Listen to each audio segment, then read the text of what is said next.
Buddy, welcome, willkommen, bienvenue, et bienvenidos. And thank you for coming to the 4th annual Ghosn and Dieter Zetsche press conference. I'm Rachel Conrad. I'm the communications director for the Renault-Nissan Alliance. And I'm just going to go over the ground rules really quickly here. Everything today is on the record. You should have the press release already, but everything our executives say will be on the record.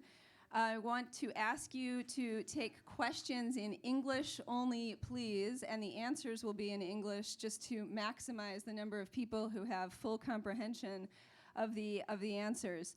I'm also asking you to please ask one question at a time.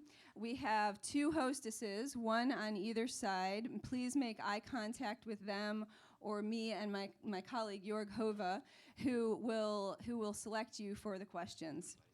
That's it. Now I'd like to welcome Ghosn and Dieter Zetsche. Thank you.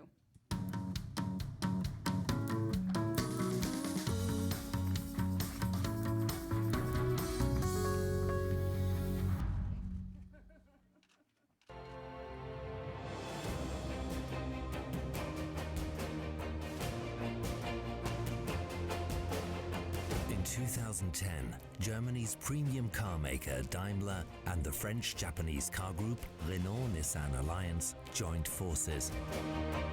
The companies announced several projects focused around increasing efficiency in Europe, but the partnership quickly took on a global scope and is now the most productive cross-cultural and international collaboration in the automotive industry. Renault supplies Daimler with co-developed fuel-efficient small diesel powertrains for the Mercedes-Benz A and B class.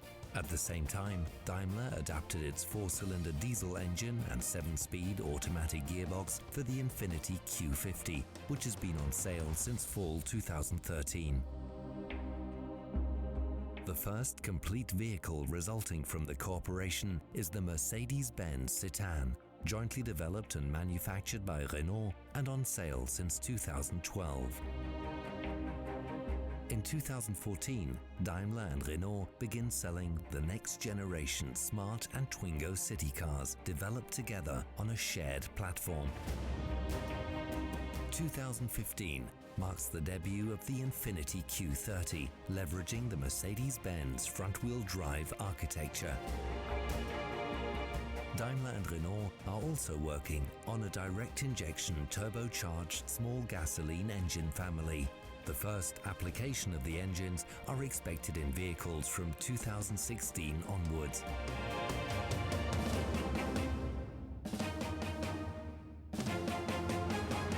Cooperation has also expanded in the commercial vehicle business, with the cross-supply of light commercial vehicles on sale now in Japan since 2013. In a major new step, Daimler and Nissan announced that they would jointly manufacture next-generation Infiniti and Mercedes-Benz vehicles in a new joint plant in Nissan's manufacturing complex in Aguascalientes, Mexico, accelerating a strategic cooperation that keeps expanding, for the benefit of both Renault-Nissan and Daimler. The project portfolio between Daimler and Renault-Nissan keeps growing. The 2 companies have only one rule: consider all win-win projects that drive customer value while maintaining clear brand differentiation.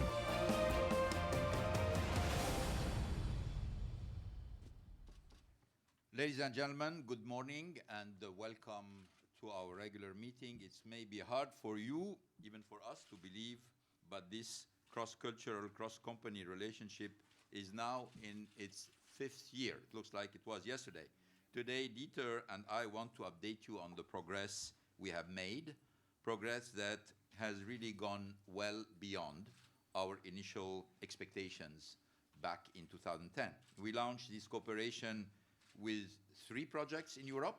Today we have 12 major projects in Europe, in Asia, in North America, and there are more to come.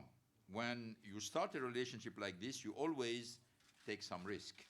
Will your teams work well together? Are we going to be really productive? Are we going to be really efficient? And certainly there are plenty of recent examples in our industry that show how challenging these cross-cultural, cross-company partnerships can be, despite the theoretical opportunities, the good intention, and the grandiose statements. In our case, it has gone remarkably well. We said it many times, this is not a marriage. I would say we are more like corporate friends with benefits. And the list of benefits keep growing. Our first co-developed car went on sale in Europe last month, the stylish all-new Renault Twingo city car. Daimler will soon begin selling its all-new smart cars developed on the same platform. By sharing this rear-wheel drive platform and creating very distinct and compelling vehicles, we are able to offer more value, more choice, more innovation to our customers. Development of this architecture involved teams from both Renault and Daimler. They have established a successful template for how we will jointly develop projects in the future.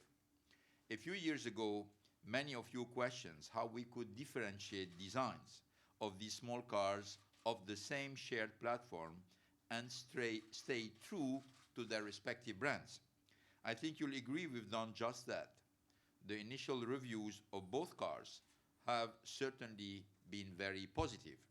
For example, the guys at Top Gear recently uploaded the Twingo, describing it as, I quote, a genuinely different approach to design and engineering that has brought real dividend, not just in being different for its own sake. In a way that also described the Alliance-Daimler relationship. It's different, it's innovative, and it's bringing real dividends. Would you agree, Dieter? Indeed I do, Carlos. And good morning, ladies and gentlemen. Bienvenue from me as well, especially to our guests from Germany who are joining us here instead of celebrating the Day of German Unity back home. Of course, the fall of the Berlin Wall 25 years ago was one of the most meaningful events in recent history, certainly for Germany, and certainly one of the luckiest moments for Germany. Even though we at Renault, Nissan and Daimler did not unify, we do also have a strong spirit of unity.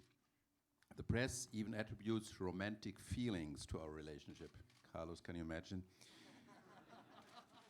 To quote a recent headline, Renault boss learns to love the star. I always knew the French had exquisite taste. All of this shows our corporate friendship with benefits, as Carlos said, I'm only quoting, is not only getting closer, it's a long-term commitment. The past 4.5 years have clearly demonstrated that our relationship has both a very solid foundation and a shared passion, our enthusiasm for cars.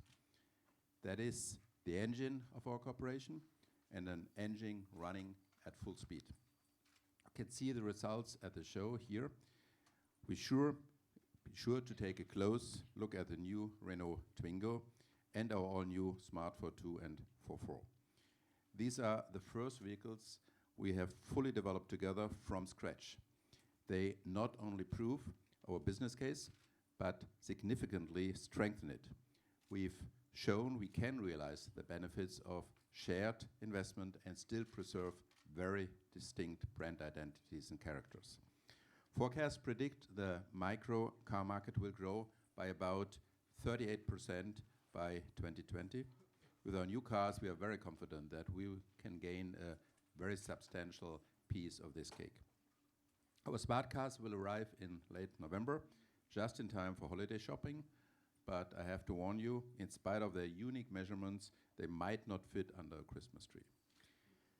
Still, they will fit in basically every parking lot, and sometimes smart drivers, especially here in France, are even known to elevate their creative parking efforts to an art form.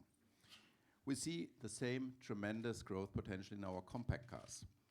As we do in our new city cars, in fact, they already are a big success. We have sold a total of more than 800,000 of our new generation of compact Mercedes worldwide. CLA sales have exceeded our expectations. By the end of August, they have already eclipsed the 100,000 mark. In the US, the CLA has a conquest rate of more than 80%. That even beats womanizers like Alain Delon. Our new B-Class had its premiere on the eve of this motor show. The new model shows that fine cars like a fine Bordeaux improve with age. We expect to build on the success story of our premium compact cars with the addition of a fifth family member, the CLA Shooting Brake. Meanwhile, and that's why I'm talking about that, our next generation of premium compact cars is already on the starting blocks. We will jointly develop this new generation with Infiniti. What does that mean in practice? The vehicles will be developed by a joint team primarily composed of German and Japanese engineers. The team will be co-located on 3 continents and led by 2 dedicated chief engineers from Daimler and from Nissan. Recently, the first Japanese team members already arrived at our development center in Sindelfingen. This team will create a joint architecture for a new generation of compact cars. This common basis considers the technical requirements of both companies and is at the same time highly flexible. It can accommodate various modules and allows us to build entirely different vehicles. This will enable us to cut development costs and leverage synergies. Again, we are building vehicles with an unmistakable, unique brand identity. A Mercedes is and will remain a Mercedes, and the same goes for Infiniti. This project will not only include joint development, but also joint production. Among other sites, we will manufacture our next generation of compact in our new jointly owned plant in the Mexican city of Aguascalientes. By the way, the literal translation of Aguascalientes means hot waters, and I promise after we launch production in 2017, that town will also be famous for Carros Calientes, our hot cars. And that's another point on which Carlos and I wholly agree. Absolutely. Aguascalientes project, is one of the biggest and most significant in our growing portfolio. Biggest in terms of potential volume and also in number of derivatives. We're not going to release details of the volume or derivatives today, but you will see our progress on the auto show circuit over the next several years. I want to note that given our high volume expectations and the global market for these vehicles, they will be assembled on 3 continents, at plants in Mexico, Germany, Hungary, the UK, and in China. As Dieter noted, our engineering teams will work closely as a joint team, as will the Daimler and Alliance purchasing teams. This is critically important because of the requirement for a high level of local content for these vehicles. This is the same process we used successfully for our initial project to develop the Twingo and smart cars. It is the next big step in our cooperation, which already includes several other significant projects that are benefiting Renault, Nissan, and Daimler. We continue to supply each other with powertrains. Last month, Renault began supplying diesel engines for the new Mercedes-Benz C-Class sedan and Vito van. Renault also is providing 3-cylinder gasoline engines for the Smart 4.4 and 4.2. And in the US state of Tennessee, Nissan and Daimler are jointly producing engines for the European version of the Infiniti Q50 sports sedan and the Mercedes-Benz C-Class. We also have just announced today a contract to supply Nissan NV350 commercial vans to Daimler's Mitsubishi Fuso truck and bus unit for export to the Middle East starting next year. And as I indicated earlier, there are many more projects to come. To track the level of activity between the Alliance and Daimler, internally we measure the annual revenue from goods, assembly, investments, and royalties. This is the revenue that's invoiced between the Alliance and Daimler. Based on a project underway and planned, we expect that annual revenue between the companies to more than double in the next 6 years. I'd like to wrap up my comments with a few thoughts on why this cooperation has worked so well. There are the business reasons, of course. By spreading our cost of development, procurement, and manufacturing over more units, we can offer more competitive vehicles that are better positioned to take on our larger competitors when they exist. Our partnership has accelerated the time to market for significant vehicle launches and has been an obvious strategic advantage for Renault, Nissan, and Daimler. But this is a complicated endeavor. It requires the right attitude, cooperative spirit among all involved to make it work. At the top, Dieter and I share a mutual respect. We maintain an attitude that everything is on the table. There are no sacred cows. We also strive to maintain a simple, clear approach to what we need to do. To overcome the usual obstacles in combining teams from different companies and different cultures and different sensitivities, we always focus on concrete projects with specific milestones and specific and pragmatic deliverables. The team's ultimate goal is clear: to create higher value vehicles for our customers. Our process is disciplined and methodical. We have monthly cooperation committee meetings of Renault-Nissan and Daimler senior executives, which often include the two of us. The committee's role is to resolve differences and make decisions. And most importantly, we insist on going forward only with projects in which both sides see clear benefits. When one side concludes a project is unacceptable, there is no drama or animosity. We just move on to the next opportunity where both sides can benefit. This high level of cooperation and respect and the global scale of our projects ensure our collaboration will continue to grow. We expect to remain partners, very good friends, with a lot of benefits for a long time. Thanks again, Carlos. I'm in full agreement that one cannot underestimate the so-called soft aspects of cross-company, cross-continental, and cross-cultural cooperation such as ours. What obviously works exceptionally well across cultures is the humorous nickname of our annual press conference, the Carlos and Dieter Show. We take this as a compliment. Still, we are both smart enough to see our future definitely in the car biz and not in the show biz. That's likely the best explanation for why the fan base of our corporation continues to grow. I see three main reasons for our success. First, we have more and more exciting stories to tell.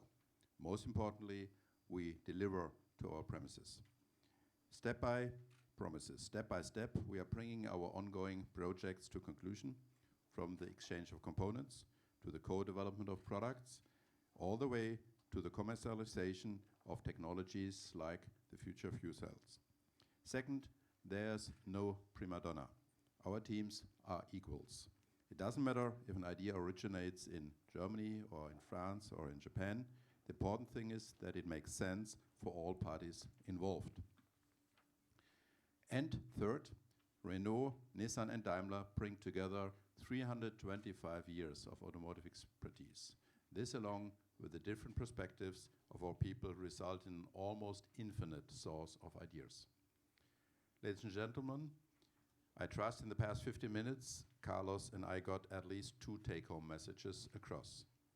Our global cooperation has strong backing at all levels, from our board of management teams to our engineers, be they in Paris, Stuttgart, or Yokohama.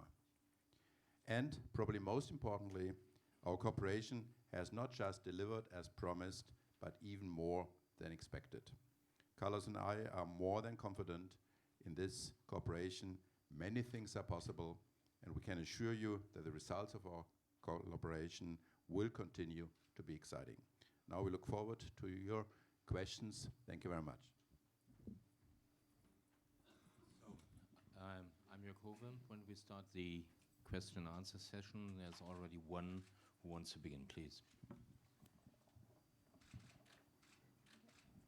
A mic, please. A mic here.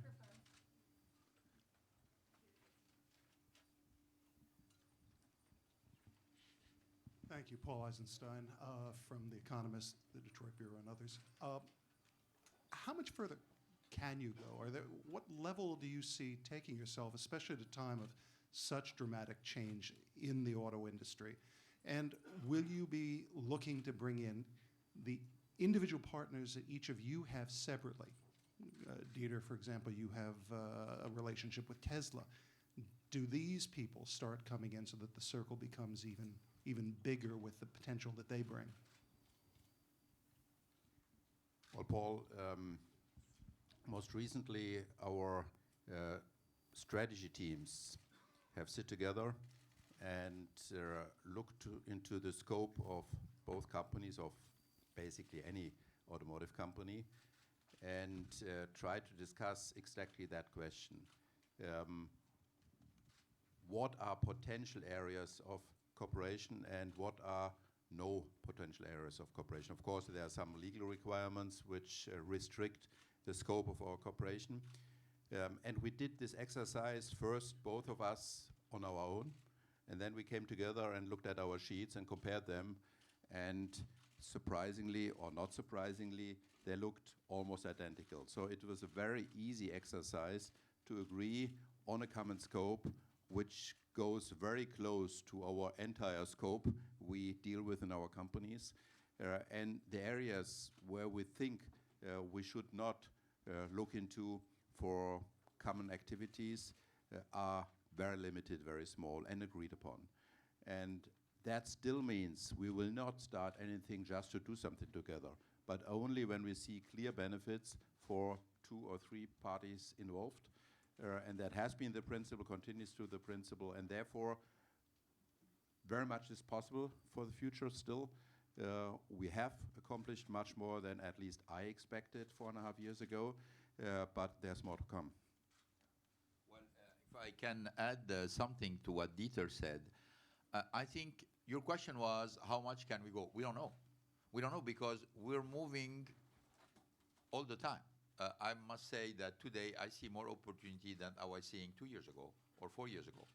Because during our discussion, we're discovering a lot of opportunities. We're discovering challenges on which we can help each other. So I would say it's a kind of work in progress. There is one thing which is absolutely important to both of us, is to say cooperation has nothing, it's nothing forced. It is really a win-win, where every opportunity comes to the table. I don't think 4 years ago we would have envisioned that we would do a common plan together in Mexico and have Infiniti and Daimler working on the same platform. I don't think it was on the cards 4 years ago. Today it's possible. Now, if you ask me today, are certain things possible, I would tell you probably no. But depending on the evolution of our industry and the evolution of the technology, maybe in 3 years down the road, we can come to the conclusion that this is something possible. So as long as we keep this spirit of being very pragmatic, of a win-win, everything is on the table, no hard feeling when a project is rejected, I think we're going to continue to advance and we're going to see more projects from both of us. And bringing in other individual partners like a Tesla or whoever? Look, it's very open. I never told Dieter, I don't want cooperation with X, Y, and Z to be brought to the table. For example, let me give you a specific example. There was an existing cooperation between Daimler and Ford on fuel cell. So when we decided to join forces on fuel cell, we didn't say we don't want Ford. We say, look, you're coming with Ford, fine. This is a cooperation mainly between the Alliance and Daimler. If you have another party joining within the same spirit, there is no problem. So there is absolutely no taboo on this, as long as the main interlocutors are ourselves. Carlos asked me for lunch to meet a Chinese partner he was familiar with, introduce us and see if we can do things together. So very easy, and when it makes sense, we continue. If not, we leave it as is. So we have the next question down there. Mike is already there. It's Ed Taylor from Reuters. Yes, hello. Thank you very much.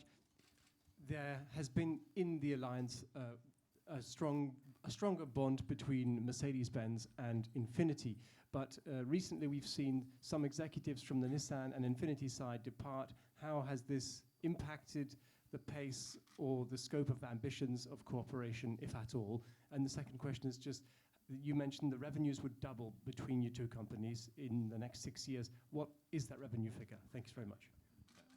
Well, obviously, we will not share numbers for a lot of reasons. But we can answer. The revenue is half of what it will be in 3 years. I mean, frankly, I didn't think about it, but no, I'm going to tell you why we don't share revenue, because then the next question is, how does it show in your account? And frankly, what we don't want is getting into an accounting exercise. This is more, we're trying to give you a trend about what we're going. It's growing. Now, the relationship between Infiniti and Daimler, well, obviously, this is growing, and it's totally normal that it's growing. But I don't want you to think that because it's growing between Infiniti and Daimler, it's on detriment of the cooperation between Renault and Daimler, or even between Nissan as a group and Daimler. Again, we are judging by opportunity, not by brand. We are mainly looking at very specific projects, and in function of the win-win, we decide on this project. And I can tell you that the projects of the future are very well balanced. They are not concentrated into the cooperation between Infiniti and Daimler. There are a lot of projects with Renault, there are a lot of projects with Nissan, and hopefully it will continue this way. And of course, it's a cooperation between companies and teams, and it's certainly helpful that Carlos and I, for instance, get along very well. But this is a cooperation between Renault, Nissan, and Daimler. And when people have left at Nissan, people have left at Daimler as well. And this does not affect the progress of our projects. Then new people are coming to the party and will just continue with the same spirit. Okay, next one is the guy sitting next to Ed. Hello, I'm Gilles Guillaume from Reuters. I've got two questions, one for Carlos Ghosn and another one for Mr. Zetsche. The first question would be on Renault engines aboard the C-Class. I understand they are being made in Cléon. Can you give us elements on volumes and prospects of perspectives of Renault engines aboard Mercedes cars, maybe larger ones? And the second questions will be would you consider replicating what you've been doing on the small smart Twingo platform on other segments for the smart brand, such as a very small crossover? Thank you. Okay, so the first question is for me. It's going to be very simple. We usually don't share numbers, but what I can tell you, because if this is the meaning of your question, is Cléon is already, if I add the work that Cléon develops for Nissan plus the work that Cléon develops for Daimler, I can tell you that more than 50% of the production of Cléon is for Renault partners. This is how it plays. So it's a win-win for everybody. So 50% of the employment, 50% of the capacity, 50% of everything at Cléon, which is the largest powertrain plant of Renault, is dedicated to the partner. This is the benefit. And the fact that, and we're going to continue. That means, again, I'm not going to give you any information which is not the object of a decision, but we still have a lot of projects to continue to supply and develop the supply of powertrain for the different partners of Renault.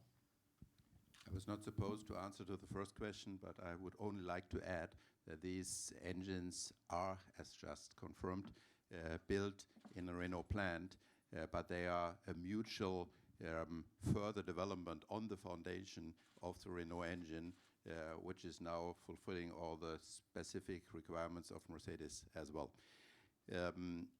As far as the continuation on our cooperation with Smart, at that point of time, we are doubling the portfolio of Smart from 1 to 2. And therefore, this is even bigger expansion than the portfolio growth at Mercedes. and we will introduce these vehicles in through the market and are very confident about the future success. There is no current decision about further members to this family, but as Carlos said before, we don't know about the future and what it will bring. Okay, next one is here in front. Yes, please. Hi, Bengt Halverson with High Gear Media.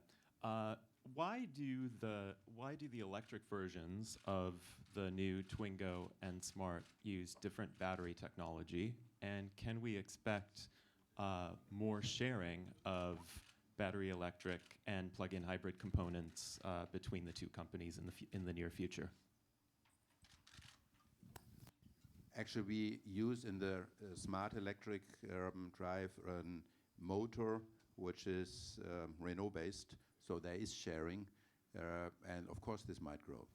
Yeah, and there is no Twingo electric, so we share the motor, but there is no other version. That means there is a smart electric, and that's it. Okay, next. Rachel? Rebecca Eisert from Yeah. Wirtschaftswoche Germany. I'd like to know if there are any plans to cooperate in new mobility concepts like car sharing or new taxi services, or if Renault-Nissan likes to join in Car2Go maybe. We have not had, to my understanding, discussion on that one, but again, I wouldn't exclude it. You know, why not? I mean, it's a good suggestion. Thank you for making it. We have so many other. We have so many other projects, and we try usually to concentrate on where the big opportunities are for the two companies. But we're not excluding anything. Yep, right here, third row. Thank you. Dorothy Champa, Bloomberg News.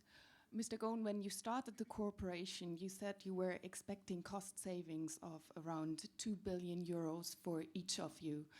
Since the corporation has expanded so much, can you give us a new figure, or how much has it exceeded your expectations? Thank you. Well, we can say that it's going to be higher than 2 billion, that's for sure. I don't think today we're ready to share another number or order of magnitude. At the beginning, we felt compelled to give you a number because we didn't want you to think that it was a small, conservative corporation, extremely limited. We gave you the 2 billion to tell you, look, this is a sizable corporation. This is something which is going to be significant both for Daimler and for the lines. Well, today, we don't need to share more the numbers because it is something which is significant, and it's going to be a much, much bigger number than the 2 billion. But the reason for which we shared the 2 billion at the beginning is we didn't want you to think that this is just something marginal or something which is an annex of our other corporations. Next question, please. If there is any. Yes. Christian Hetzner from Crane. Hello. First of all, I was trying to get some understanding when the decision came about building A, B, and other combat cars in Valmet.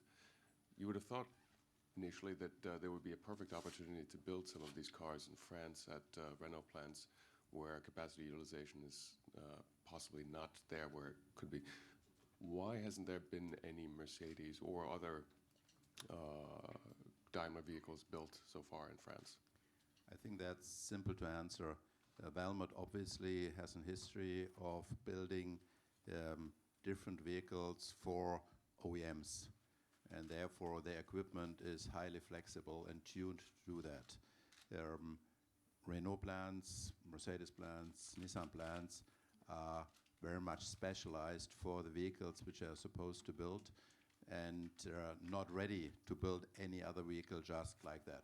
So that was the only reason. Otherwise, of course, if, and I don't know, if there would have been excess capacity, we would have loved to use it. Yeah. Let me maybe answer further this question. I mean, in a lot of cases where we build cars for partners, we announce, as you know, Renault has announced that it will be building Nissan Micras in Flins, and Renault announced it's going to bringing some light commercial vehicle for Fiat in Sandouville, and has a contract also to build Opel also in Sandouville. In many of these cases, the proposal come from the person who needs cars and usually doesn't have the capacity.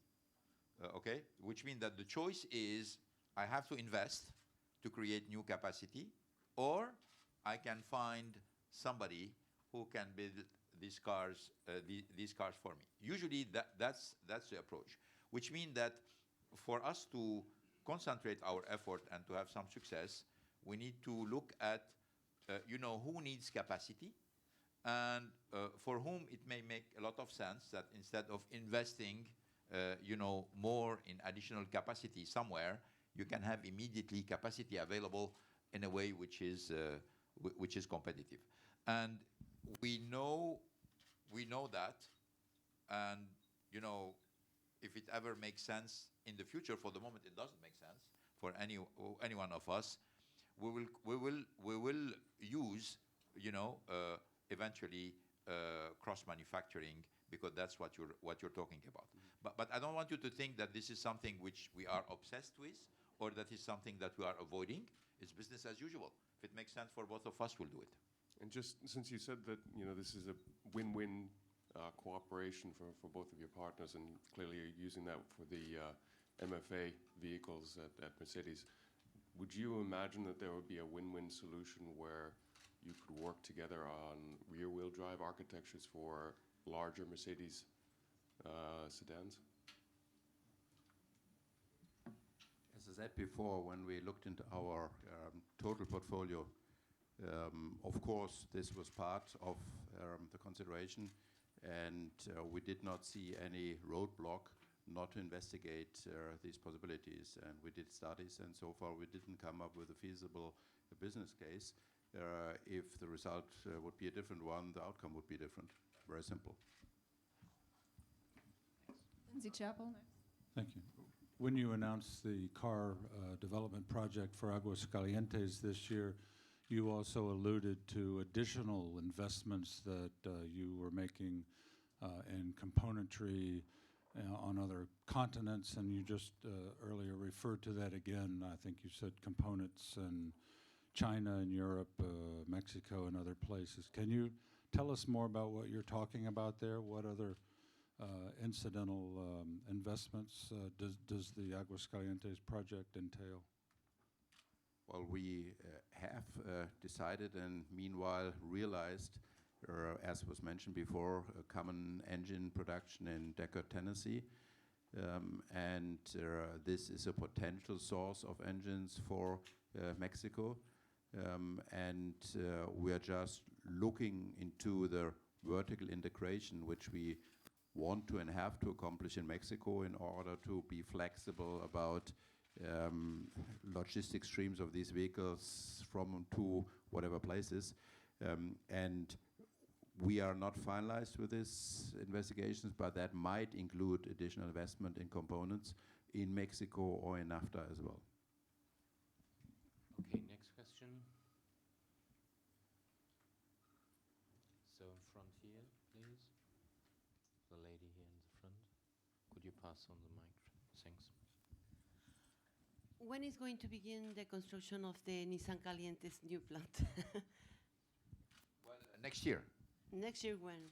Well, we cannot tell you exactly when, because we are still working on the definition of the process, which takes some time. So, as you know, in this kind of project, we often have to make the announcement soon enough before everybody knows it, before you make the announcement, which means that you didn't finalize all the definition of the project when you announce it. And that's what we are doing now. But what I can tell you is it will start in 2015. Okay, any other questions? Oh yeah, Justin Hyde. As you look forward into your planning, which do you see as the greater pull at the moment, the regulatory push for fuel economy or consumer demand for it? The what? When you're doing your forward planning, yeah, into future models, yeah, do you see the regulatory push for fuel economy outpacing the consumer demand for greater fuel efficiency, or vice versa? You're talking only about fuel efficiency? Yes. No, I think without any doubt the regulatory element is much more clear and driving a lot of our decisions anyway, much more than consumer demand. On other things, consumer demand obviously is driving everything we do, but in the case of fuel efficiency and the case of emissions, the regulatory evolution is a really first factor of influence on our research and advancement. Total agreement, with the only addition that when it comes to trucks, it's different as far as CO2 is concerned, because there the customer asks for fuel-efficient vehicles because it directly plays into the cost of ownership, and that's a different situation, but in cars, it's just as Carlos said. Yeah, and I'm not saying that we are limiting ourselves to the regulatory. In fact, we're going beyond it. Because if we were limiting ourselves on the regulatory, we would not develop zero emission. So we're developing zero emission because we want to be ahead of what's coming, and which, in our opinion, is going to continue to move into this direction. Okay, next one. Done. So we have one here and second down there. Hi, Sharon Carty from Autoblog. A lot of times in the past, we've seen alliances fall apart because big personalities, there's lots of egos, and you both say that there's no egos here. How much of this success of the alliance is dependent on the two of you versus sort of a systematic acceptance with all of your other executives? So if either of you were to leave and move on someplace, would this alliance continue? Well, it's obvious it cannot work without us. We agree. Of course, as we're rightfully both said, indispensable to the development. I mean, we have to agree on this one. Of course, as rightfully said, there are no egos in this cooperation involved. But I would say in the first 2 years, probably it was really dependent on their cooperation among the two of us and our interference in our organizations. I think it's becoming more and more self-sustainable. And I'm very, very confident that if ever one of us would decide not to continue on his job, the cooperation would continue. Well, I must say that, like in many things, individuals are important, at least at the beginning of the process. But then after this, if we do our job very well, companies and institutions and process are established, and particularly a mindset is created, which hopefully and I think reasonably should go way beyond individuals. Do you have details about the Aguascalientes 2 technology that you will use? It could be the same of Nissan, or you will use different suppliers or infrastructure for the new plant? For the new plant, what we're trying to do is take the best out of both companies. And we're trying to force this process, Dieter and I. Every time, it's normal, and two-car company engineers have a tendency to say, if I do it my way for my product, it's going to be much better. So if you do this, you'll end up with two plants side by side on the same land, which obviously is not the purpose of the project. The purpose of the project is to combine forces to try to make the best out of the knowledge that Daimler has accumulated and the knowledge that Nissan has accumulated for Infinity. So in a certain way, I can tell you that it's not going to be either or. It's not going to be Nissan process or Daimler process. It's going to be a combination of both. It's going to be a comparison of what are the best practices, which obviously we are expecting a lot from it, because I think when Daimler sit down with Nissan engineering, process engineering, they're going to help us maybe eliminate, simplify, make better certain things. And I suppose that it is the other way around.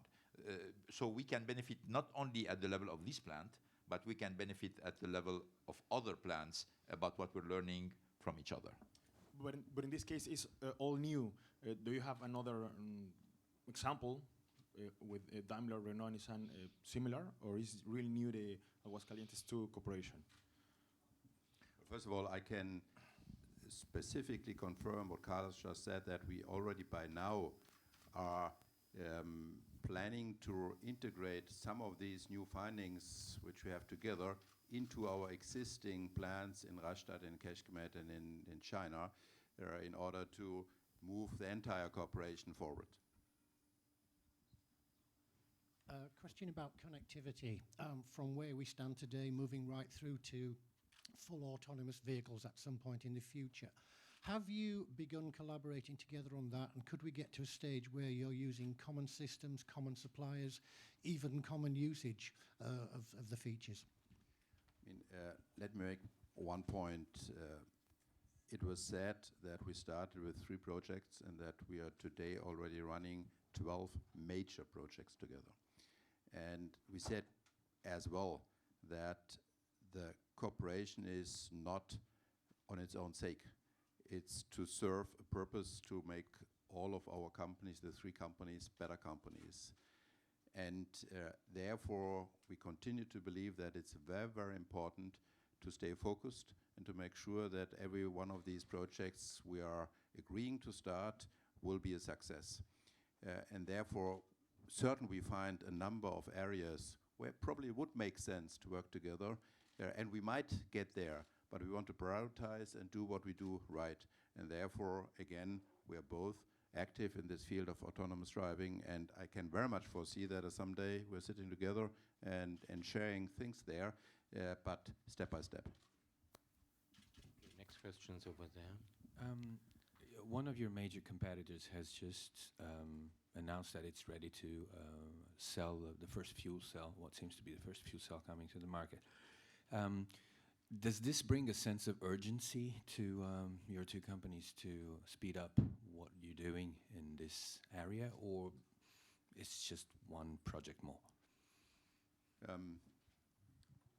Nissan has a successful and well-known history of developing this technology forward. I think this applies at least to the same extent for Daimler.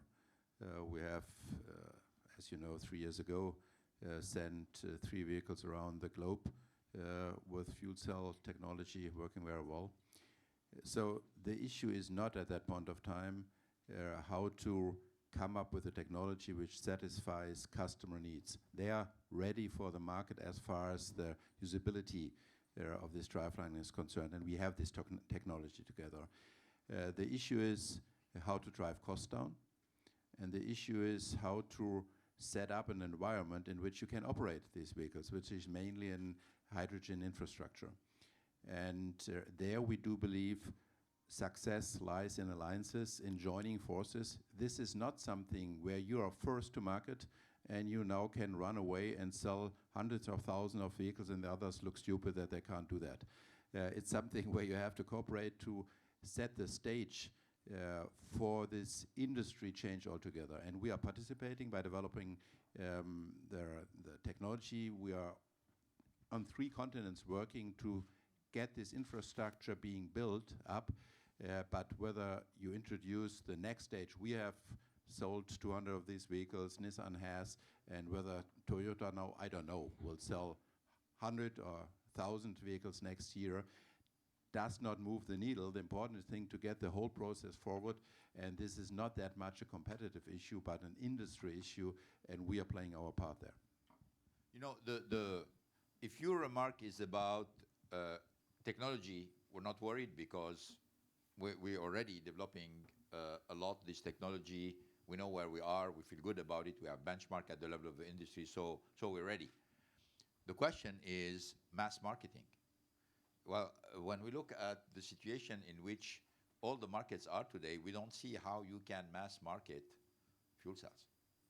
Well, we just don't see it. So if somebody can, we will, because we have the technology, the cars are ready.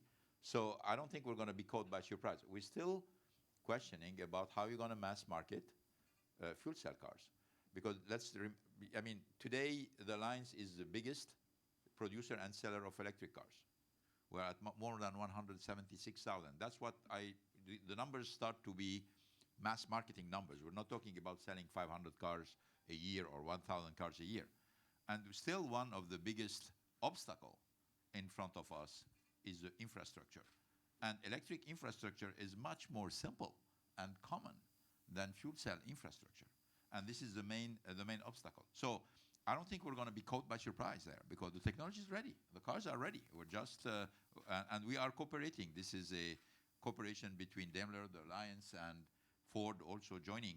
The question is, how you're going to mass market these cars, knowing that I understand that there are, 2 or 3 hydrogen stations in the United States and practically 1 or 2 in Japan and all this kind of stuff. I mean, how are you going to market them? I'm not criticizing. I just say, let's look at how this is going to happen.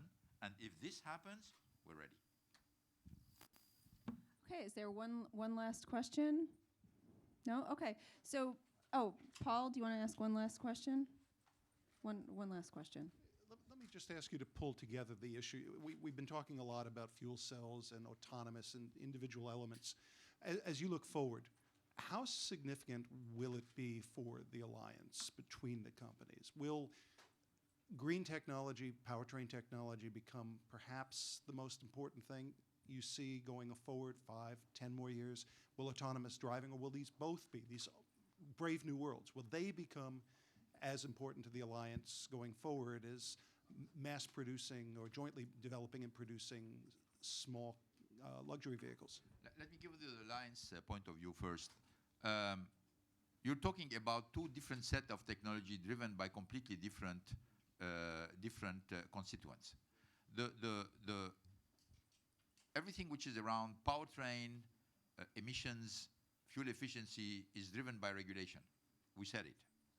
Obviously, it's a requirement of consumers, but first it's driven by regulation. We want to make sure that we will meet US regulation 5 years down the road, Chinese regulation 10 years down the road, European regulation, whatever they're going to be 15 years down the road. That's what drives us. And we want, if possible, anticipate on this. While everything which comes to autonomous cars or connected cars, this is driven by consumer. Completely different issue. That means in one case, if you don't meet regulation, well, you're going to pay fines, and there's going to be a handicap for you, and you have a problem of image. But the autonomous cars, for example, or the connected cars, if you don't develop them strongly, you may not sell cars at all. So it's not a question of what is more important. They are a completely different set, and we need to dedicate appropriate resources for all of them. It's not either or. And powertrain definitely by today is a very substantial piece of our cooperation among all 3 partners. And as long as it's an automobile, we can assume that it will continue to have a powertrain of whatever kind. And this will be a major part of the total value of an automobile in the future as well. And therefore, whatever technology it might be, I'm sure it will be a substantial part of our cooperation. Okay, well, thank you all for being here. The executives will be kind of walking out slowly if you want to ask them one last question or get a soundbite in French, German, Arabic, Portuguese, English, whatever you'd like. Thank you very much, and this concludes our event.